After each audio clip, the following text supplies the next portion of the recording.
জামালপুরের সার্বিক বন্যা পরিস্থিতি অপরিবর্তিত রয়েছে। সকালে দেওয়ানগঞ্জের বাহাদুরবাড় ঘাট পয়েন্টে যমুনা নদীর পানি বিপদসীমার 51 সেন্টিমিটার ও সরিষাবাড়ী জগন্নাথ ঘাট পয়েন্টে বিপদসীমা 86 সেন্টিমিটার উপর দিয়ে প্রবাহিত হচ্ছে।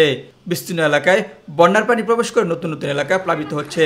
দেওয়ানগঞ্জ, বকশীগঞ্জ, ইসলামপুর, সরিষাবাড়ী উপজেলার 50টি ইউনিয়নে প্রায় 3 লাখ মানুষ পানিবন্দী অবস্থায় রয়েছে। বন্যার কারণে তলিয়ে গেছে 8,000 হেক্টর ফসলি জমি। বন্ধ রয়েছে কমিউনিটি ক্লিনিক, প্রাথমিক ও মাধ্যমিক বিদ্যালয়ে পাঠদান। গাইবান্ধার বন্যার পানি কমলে বিপদসীমার উপর দিয়ে প্রবাহিত হওয়ায় দুর্ভোগ বেড়েছে ফানবাসী মানুষের।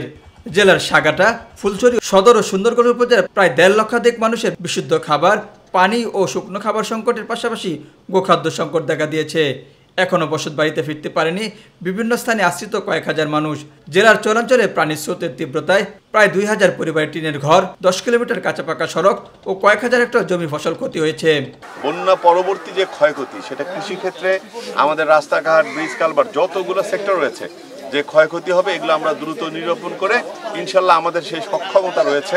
কুড়িগ্রামে 9 দিন ধরে বন্যার পানি ব্রহ্মপুত্র নদীর বিপদসীমার উপর দিয়ে প্রবাহিত হচ্ছে। আজ চিলমারি পয়েন্টে বিপদসীমার 50 সেন্টিমিটার ও নুনখাওয়া পয়েন্টে 34 সেন্টিমিটার উপর দিয়ে প্রবাহিত হচ্ছে।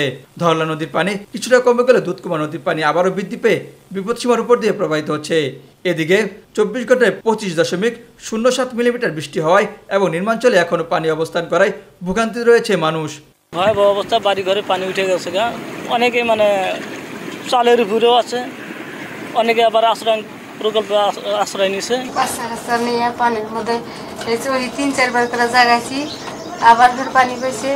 এদিকে সুনামগঞ্জে গত 24 ঘন্টায় 260 মিলিমিটার বৃষ্টিপাত রেকর্ড করা হয়েছে। এছাড়া উজান থেকে নেমে আসা পাহাড়ি ঢলে আবারও বেড়েছে সুরমা সহ স্বপ্ন নদীর পানি। নতুন করে আবারও প্লাবিত হচ্ছে জেলার নিম্নাঞ্চল। অনেক জায়গায় দেখা দিয়েছে জলবদ্ধতা। পানি উন্নয়ন বোর্ডের সুনামগঞ্জ কার্যালয়ের তথ্য মতে সুনামগঞ্জ পৌর শহরে শুলঘর পয়েন্টে সুরমা নদীর পানি বেড়েছে 18 সেন্টিমিটার। এস এম হামিম, মাই টিভি।